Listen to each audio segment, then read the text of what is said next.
Lunes 18, entrevista a Elizabeth Romero. Como hablamos antes de iniciar la grabación, bueno, es la investigación que lleva por título una experiencia de educomunidad decolonial. Se trata de sistematizar la experiencia de la voz de Guaycaipuro a lo largo de 20 años aproximadamente. Sí, bueno, en mi caso, como lo mencionabas, yo soy sociólogo,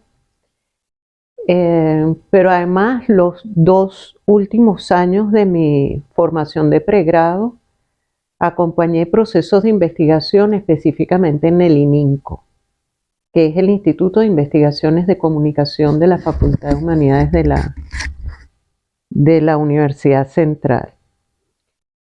Y escuchándote, además, de lo que pudiera ser mi inquietud en términos académicos y más formales con respecto a la comunicación, escuchándote recuerdo un poco una experiencia que tuvimos en la radio con Arlenis, ¿no?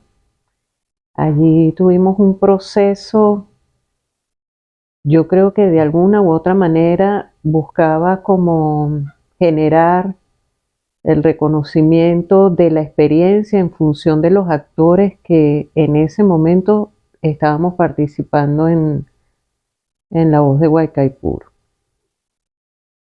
Arlenis tenía una herramienta bien importante que era el mecate histórico, pero antes del mecate nosotros trabajamos con la autobiografía, ¿no? Y cómo cada uno de nosotros estaba vinculado no tanto a la comunicación en términos generales, sino a la radio, ¿no? A mí el ejercicio de esa autobiografía me gustó mucho porque me llevó a recordar qué tan significativa había sido para mí la radio y qué tanto me había acompañado en todas las etapas de mi vida, ¿no? Y de una u otra manera, la radio para mí siempre tuvo gran relevancia. Incluso la radio estaba vinculada a elementos lúdicos, en mi caso, desde que era niña. O sea, a mí, mi papá, en muchísimas oportunidades, en lugar de yo pedir determinados juguetes, yo pedía radio, ¿no? Y tuve diversas y muchas, de diversos colores, tipos, tamaños y todo lo demás. Entonces a mí la radio como experiencia concreta me vincula a muchas cosas, desde mi familia, mi infancia y elementos sumamente significativos. Mi adolescencia también, y no la adolescencia eh, por lo que generalmente busca un adolescente de mi generación en la radio y la vinculación con determinados géneros musicales más que todo, ¿no? Sino en la radio, en mi época de adolescente, en atención también al acompañamiento permanente que tuve con mi papá y a lo que escuchaba mi papá y a las estaciones de radio que escuchaba mi papá. Entonces, de alguna u otra forma, para mí la radio siempre ha sido muy, muy importante en lo concreto, más que lo comunicacional, como te decía, por inquietudes a nivel de investigación o inquietudes en lo académico, ¿no? Sin embargo, en el ámbito de lo comunicacional he desarrollado distintos procesos de investigación, pero ya con carácter más formal. No solamente por las líneas de investigación que llevaba en mis estudios de posgrado que también los tuve, sino incluso desde el pregrado. Mi tesis de pregrado es un abordaje fundamentalmente comunicacional, solamente que es a la ciencia ficción, ¿no? Entonces, estudios cualitativos, ¿no? Que en aquel momento eran realmente novedosos los estudios cualitativos en mi escuela. Estoy hablando de hace ya casi 30 años, ¿no? Por lo demás, yo llego a La Voz de Guaycaipuro de la mano de un amigo, compañero de trabajo que estaba muy vinculado a los procesos de desarrollo comunitario. Y es a través de él, Freddy González, es a través de él que voy aproximándome de manera progresiva a lo que era la experiencia de La Voz de Guaycaipuro, incluso antes de que tuviera la habilitación. Y lo que fue una transmisión de prueba que yo creo que a todos en un momento determinado estábamos como muy centrados en esa transmisión que se hizo desde el Salón de Usos Múltiples de la Alcaldía del municipio de Guaycaipuro. Allí varios de los que formábamos parte del tren ejecutivo del alcalde en aquel momento del municipio, Raúl Salmerón, todos estábamos como acompañando y muy atentos a ese proceso, ¿no? Y bueno, posteriormente nosotros avanzamos, Freddy y yo trabajábamos juntos y posteriormente avanzamos en un programa que, en La Voz de Guaycaipuro, que para mí fue muy significativo. Además llevaba un proceso de preproducción largo, muy largo, porque era un programa que estaba orientado fundamentalmente a que las comunidades asumieran la vocería en un espacio que se facilitaba y se generaban una cantidad de condiciones para que efectivamente eso ocurriera. Y era un programa que se llevaba todos los días, era un programa de lunes a viernes, además era mediodía, lo cual implicó durante unos años un trabajo previo importante de acercamiento con la comunidad, no solamente con la comunidad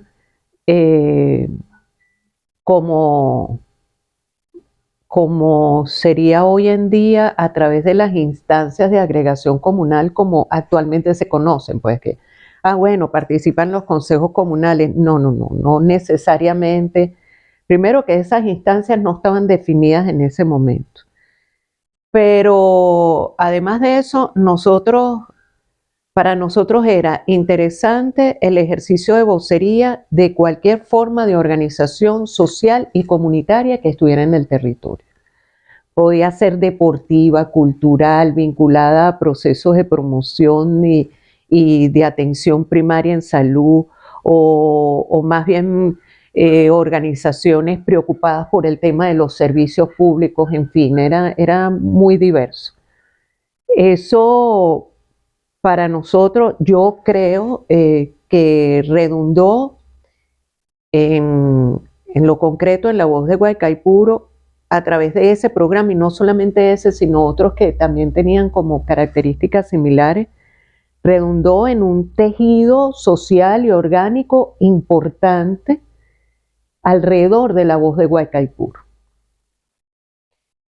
De manera tal que las comunidades sabían que de una u otra forma La Voz de Guaycaipuro era un espacio que estaba allí, estaba presto y estaba ganado para acompañarlos en los procesos de fortalecimiento incluso de sus capacidades propias en sus distintas dinámicas.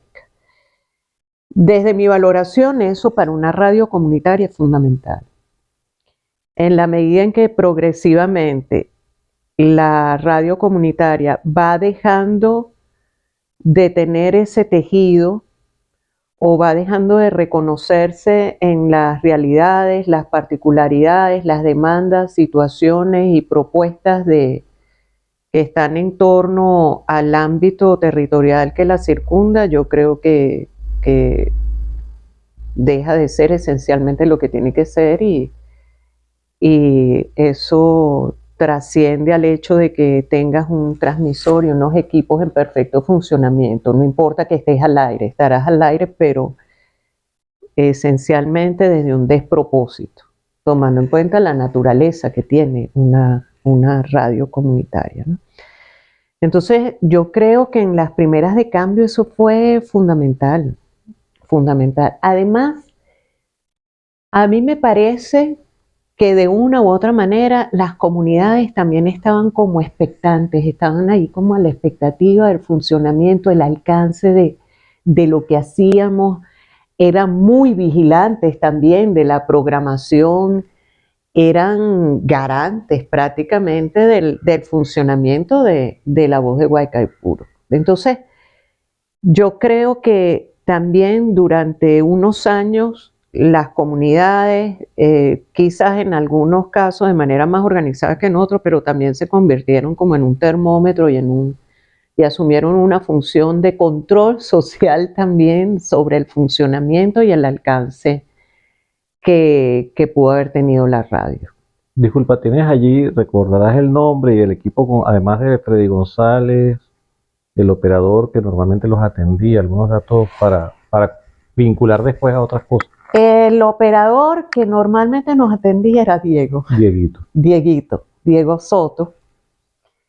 Y bueno, nada, para nosotros era común ver cómo Dieguito llegaba corriendo del liceo, aún con su camisita azul, para operar a tiempo del programa, porque es que el programa de nosotros era mediodía, Claro. ¿no? Era como en ese interín de un turno y el otro, y esa hora también no era como sencillo para el tema de los operadores, salvo en algunas situaciones que incluso por la presencia y la cercanía física con respecto a su domicilio y todo lo demás estaban allí como que disponibles. Pero pasamos por varios, ¿no? Pasamos por varios. El que yo recuerdo con mayor frecuencia en nuestros programas era Diego, pero también estaba Carlos Primera, pero también el otro Carlos Hurtado, que eran, bueno, en el caso de Carlos Hurtado y de Diego, eran como los muchachos como lo más joven que estaba en el colectivo de La Voz de Guaycaipuro.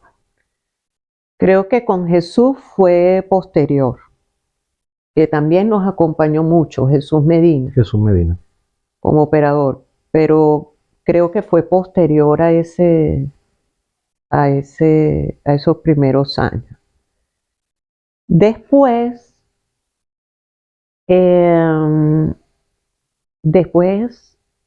dejamos de tener ese programa. Yo creo que ese programa estuvo al aire, creo que más de 2 años.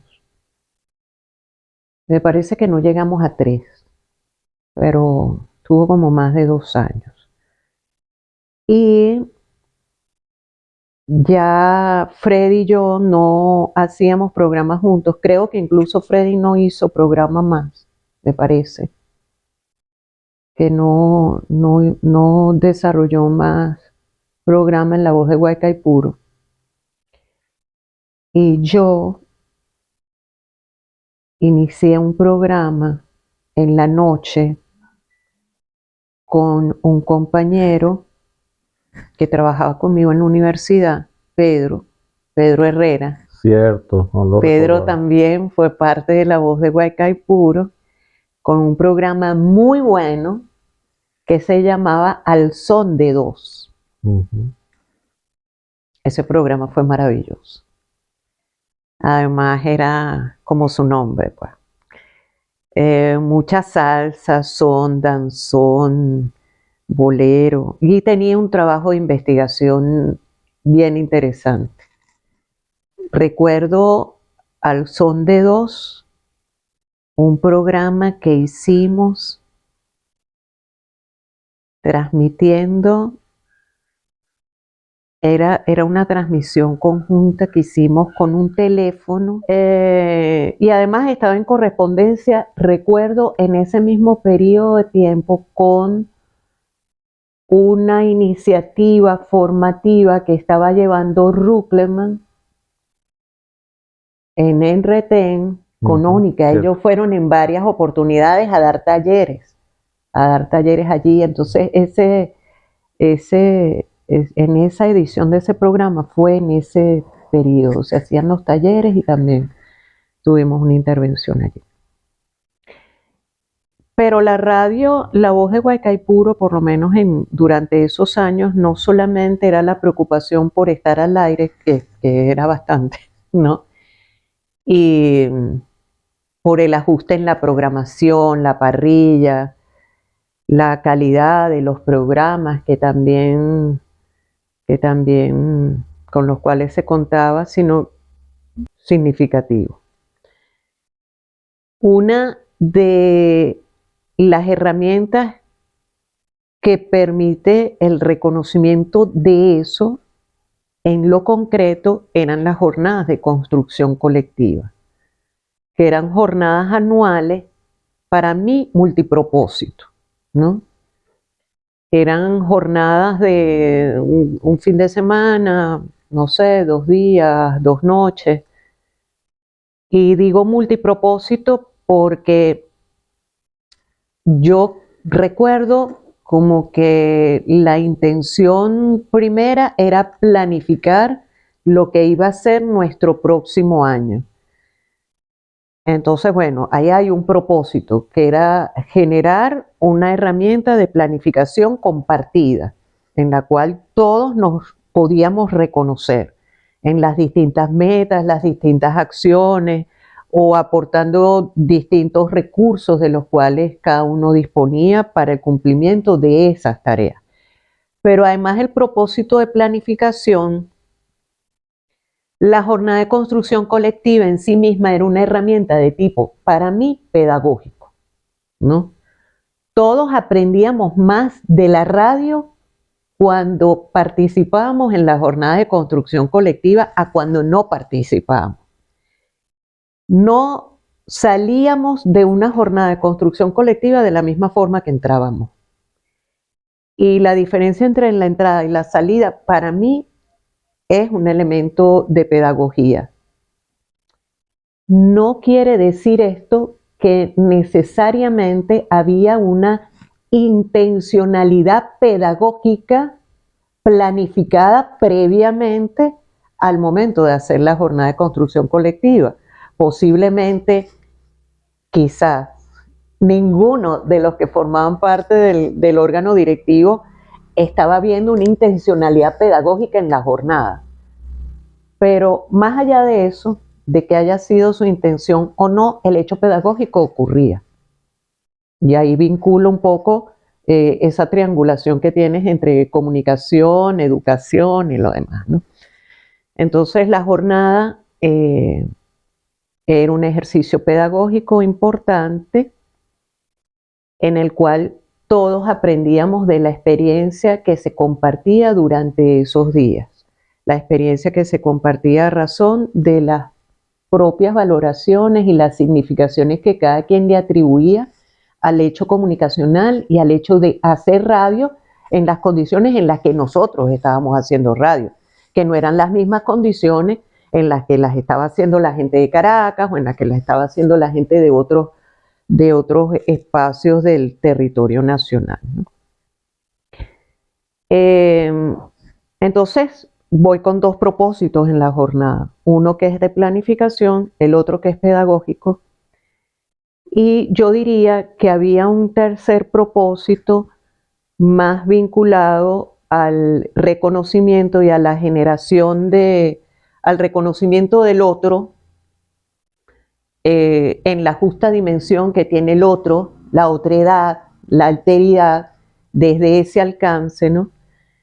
Y además de ese reconocimiento del otro, yo creo que las jornadas de construcción colectiva también potenciaban y se constituían en sí mismas como un espacio para la generación de vínculos socioafectivos. Yo dudo mucho que después de esas experiencias que nosotros teníamos en esa jornada, con esas características a las que me estoy refiriendo, son características donde pasábamos 2 días juntos, un fin de semana juntos, dormíamos juntos en el mismo espacio, cocinábamos juntos, o sea, ese tipo de cosas. que más allá de la planificación y el trabajo en mesa, también te invitaba como colectivo a compartir otras cosas. Desde qué vamos a comer, qué vamos a cocinar, qué hay que limpiar la cosa, no podemos dejar esto en condiciones peores de las que la encontramos en los espacios físicos que nos facilitaban, que nos prestaban. Y todo eso, sin duda alguna, tributa a la generación de un vínculo socioafectivo. De manera tal que nosotros, estando en la radio de esa forma, reconociendo el alcance multipropósito que tenían las jornadas de construcción colectiva, nosotros no podíamos salir igual que entrábamos. O sea, ya tú ves al compañero de manera distinta, ¿no? Este es con el que hacemos las arepas, este es con el que preparamos el café, este es con el que comemos juntos, con el que... Son otras cosas que te vinculan. Entonces no solamente es el hecho comunicacional, también nos vincula el hecho de reconocernos en un proyecto al cual soñamos y apostamos todos de una u otra manera, ¿no? Entonces ya tú no eres un productor que eres turista en la radio. Entonces tú llegas a hacer turismo en la radio, bueno, tu programa es de 12 a 1, usted llega a 10 para las 12, le das tu pauta musical al operador, y abres micrófono, haces tu programa y te vas. Y ya, o sea, después que se acaba el programa, que apagas los micrófonos, bueno, ya no hay radio hasta que usted vuelve a llegar a la cabina, ¿no? Le llamábamos radio hotel. Esa era la discusión que dábamos los compañeros que usaban la radio como si fuese un hotel de alta rotación. Pues llegas, ¿sí? Y te vas. Y te vas, ¿no? Entonces, eso es terrible. Eso es terrible. Además, en una radio, insisto, hacer radio en las condiciones en las que nosotros estábamos haciendo radio, ¿no? Que demanda necesariamente de las personas que forman parte de ese proyecto un plus. No es nada más que usted sea un buen productor radiofónico, usted puede ser un excelente productor, pero es que un proyecto como este demanda otras cosas, compañeros. No solamente es que sea un buen productor, es que usted tiene que sentirse partícipe y copartícipe de lo que aquí estamos haciendo. Yo creo que esa es una de las cosas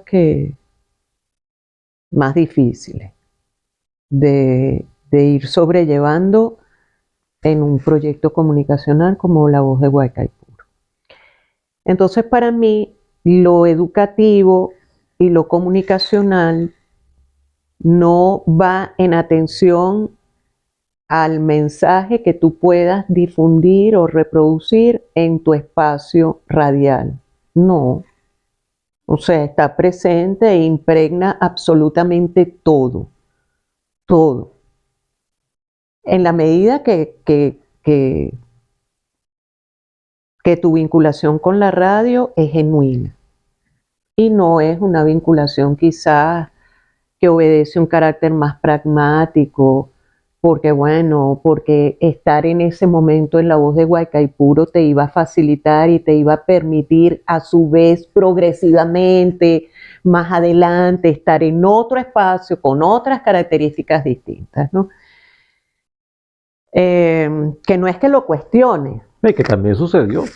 Es que obviamente sucedió, Eni, porque claro. Es que a mí nadie me quita de la cabeza y del corazón que La Voz de Guaycaipuro fue una escuela de comunicación auténtica, genuina y sólida en este municipio. Mucho más de lo que quizás se pudiera promover desde otros espacios incluso de educación formal, ¿no? Donde egresas porque te titulan o porque te certifican. Yo estoy segura que en La Voz de Guaycaipuro hay muchísimo más aprendizaje, ¿no? Y bueno, sin duda alguna, La Voz de Guaycaipuro fue una escuela para los que se fueron, para los que nos quedamos, más tiempo, menos tiempo, y no solamente, insisto, porque aprendimos sobre el hecho comunicacional y aprendimos a hacer radio, sino también porque aprendimos a construir colectivamente sueños y procesos, ¿no? Ahora, como La Voz de Guaycaipuro fue una gran escuela, entonces La Voz de Guaycaipuro para mí fue una radio madre. Fue una radio madre de las otras iniciativas y de los otros procesos que progresivamente se fueron desarrollando no solamente en el municipio Guaycaipuro, sino también en otros municipios vecinos, por lo menos en el eje de los Altos Mirandinos. Y no solamente porque prestáramos equipos y moviéramos el transmisor para aprender en un espacio distinto, donde había otro colectivo de compañeras y compañeros que también estaban asumiendo proyectos comunicacionales, sino que en lo concreto, no sé, sería un ejercicio interesante revisar la parrilla de, yo diría, del 2002 al 2004 de La Voz de Guaycaipuro y revisar de esos productores que estuvieron en la programación de La Voz de Guaycaipuro durante esos 2 años, cuántos formaron parte de órganos directivos, no como productor, que te vas a otra radio con otro programa y tal, no, sino que te llevas la experiencia de lo que es construir y hacer radio a otros espacios. Y eso que en un momento determinado parecía muy difícil, ¿no? Y que logró La Voz de Guaycaipuro que eso pudiera ser emulado por otras compañeras y compañeros y decir, si es posible, vamos a tratar de prender aquí, ¿no?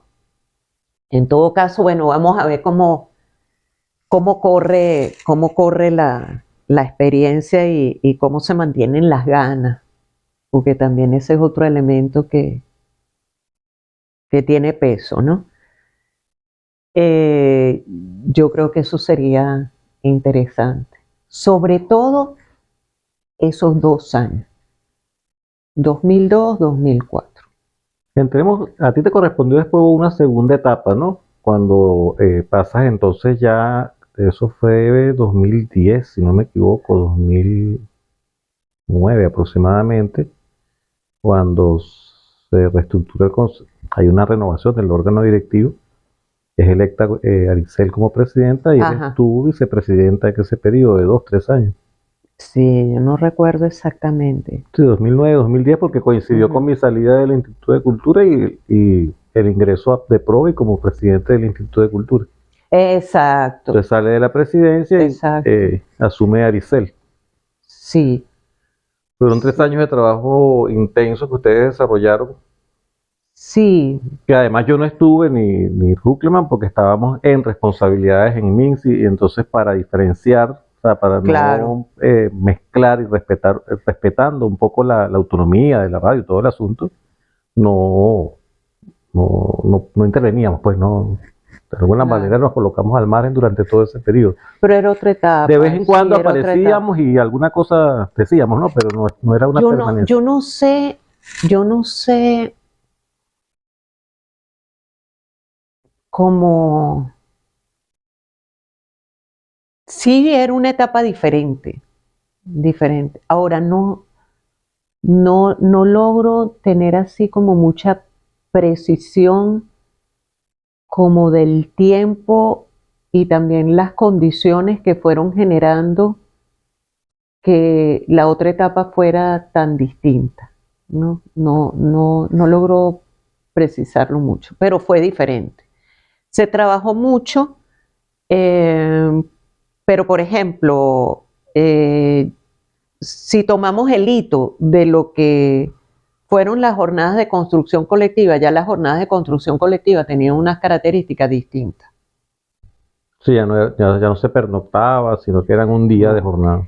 Claro, entonces eso implicaba que esa amplitud multipropósito que tenían las jornadas de construcción colectiva empieza a, se reduce, ¿no? Y atiende elementos más concretos.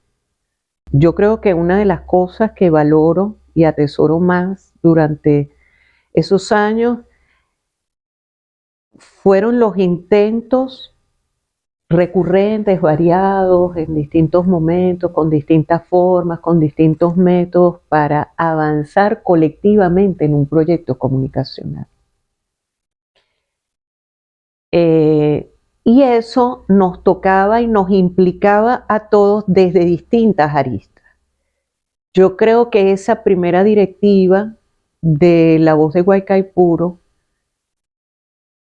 entre muchas otras características o cualidades diferenciadas con respecto a otros órganos directivos, es que era sumamente cuidadosa en torno al conocimiento y reconocimiento de las capacidades que tenían todos y cada uno de los productores que estaban en la radio, que además eran disímiles, éramos sumamente distintos unos de otros, total y absolutamente diferentes. No solo por las historias particulares de cada quien, la formación académica, oficios, experiencias, o sea, éramos sumamente distintos. Pero esa directiva se ocupó y se preocupó, desde mi apreciación, en conocer a detalle a cada uno de sus productores. Y en atención a esas fortalezas que tenía cada uno, se fue nutriendo una batería de formación y acompañamiento en el cual todos de alguna u otra manera terminábamos siendo copartícipes, ¿no? Quizás yo tenía más herramientas, más habilidades en determinadas cosas, habían compañeros que tenían mayor destreza en la parte técnica, otros poníamos a disposición herramientas en el orden de lo formativo, lo pedagógico o en la planificación, en fin, eran muchas cosas, porque además como colectivo había una multiplicidad de necesidades. Pero también teníamos tanta gente, éramos tan diversos que de una u otra manera logramos satisfacer las distintas situaciones que se iban presentando, en algunos casos con mayor celeridad que en otros, pero bueno, en fin, yo creo que siempre salíamos con resueltos. Sin embargo, yo reconozco el que se haya mantenido la jornada como una herramienta que permitía la planificación colectiva, ¿no? Entonces, pero ya te estoy hablando de un propósito, no te estoy hablando de 3, ¿no? Sino que entonces eran más las mesas de trabajo, los instrumentos para planificar. Entonces teníamos una dinámica de planificación que además era muy interesante, porque en atención allí todo el mundo tenía que planificar. Desde el productor que tenía el programa que se escuchaba un día a la semana de 11 a 12 de la noche, tenía que planificar con los mismos instrumentos que planificaba de repente el productor que tenía la salida de 6 a 8 de la mañana, y todos los días, que tiene más pegada por la hora, que la gente está más atenta a la radio, porque se levantan temprano, van al trabajo, van a la escuela, en fin, ¿no? Entonces, se mantiene el propósito de la planificación colectiva. Y la planificación de todos y cada uno de los productores es la que va nutriendo la planificación de La Voz de Guaycaipuro, ¿no? Entonces, por supuesto, que era una planificación en la que todo el mundo, a juro, se reconoce, y en el cumplimiento de tus tareas está el cumplimiento de las grandes tareas. Eso tenía esa ventaja, que todo el mundo planificaba. Pero también se da la consolidación del pensum de formación. también, sí. en ese periodo y fue un proceso formativo bien significativo. Yo creo que además fue una propuesta de formación bien ambiciosa, Sumamente ambiciosa. ambiciosa, tenía objetivos pedagógicos bien claros, bien definidos, estaba organizada por módulos, pero además recuerdo que Provi, que estaba muy atento al tema también de la formación, y Aricel, eran muy cuidadosos incluso de los dispositivos didácticos que eran como adecuados para trabajar determinados temas, determinados contenidos, determinados módulos. No era nada más teórico, no era una formación nada más teórica, era una formación también práctica.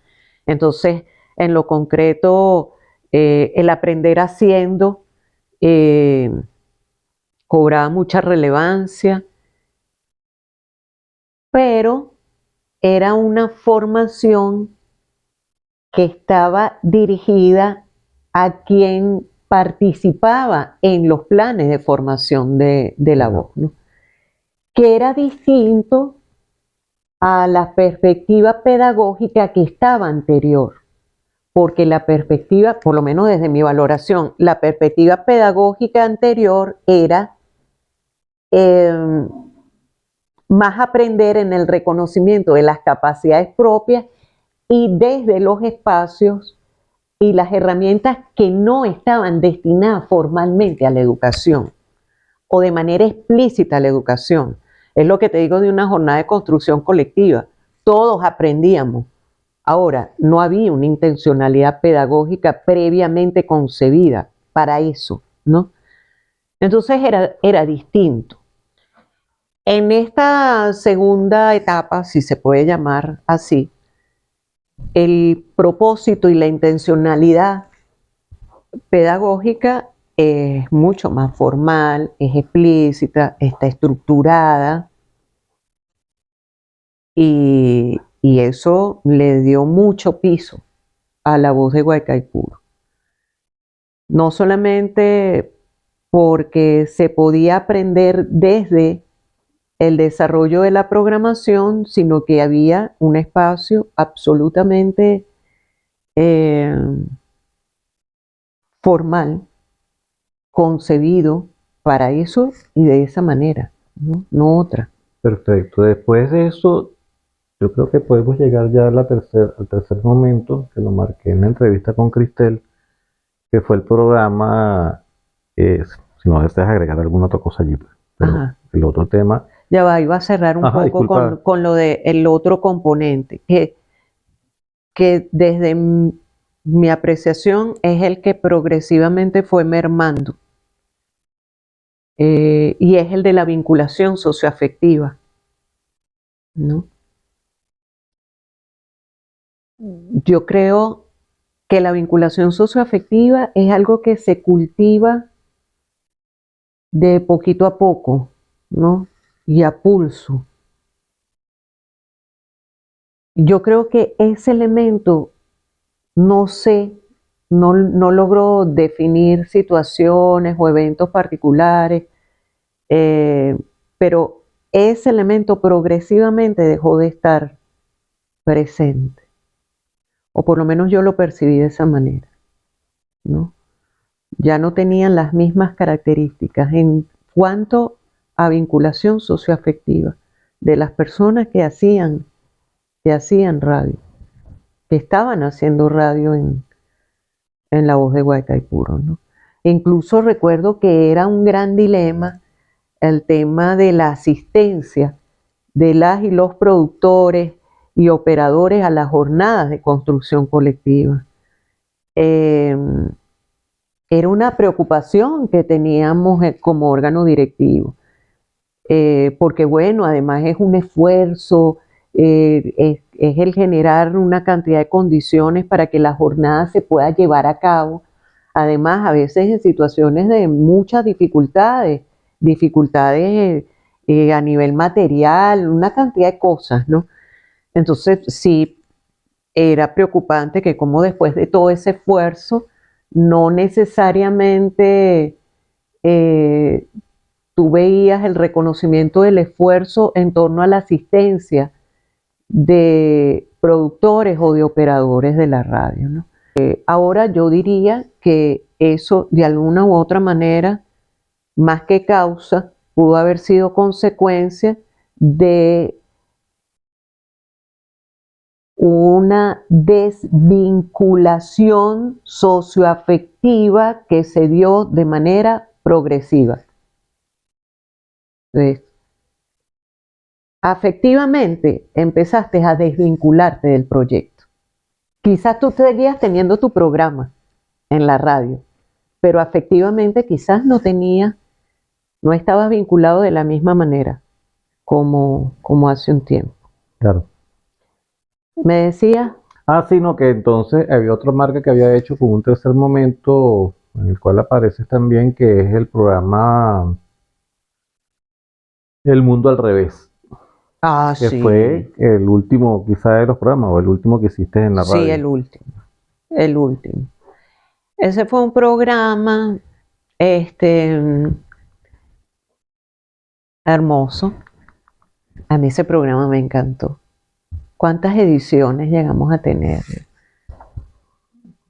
No, más. Sí, fueron varias. Sí, Fueron varias. más. Yo creo que Mucho más, fueron unos no, 5 o 6 meses de radio, quizás. sí. Sí, Yo creo que tuvimos como unos 6 meses a 4 programas, porque además éramos relativamente constantes, porque como el equipo de producción era numeroso, entonces todos estábamos en la preproducción, más no necesariamente todos lográbamos estar haciendo el programa al aire, ¿no? Pero en la preproducción estuvimos juntos, en términos generales, yo creo que como unos 5 o 6 meses. Entonces eso era un equipo bien amplio. Ahí estaba Cristel, Manuel, Osvaldo también nos acompañó, incluso en cabina. Yo creo que Osvaldo nos acompañó, creo que como unos 4 o 5 programas.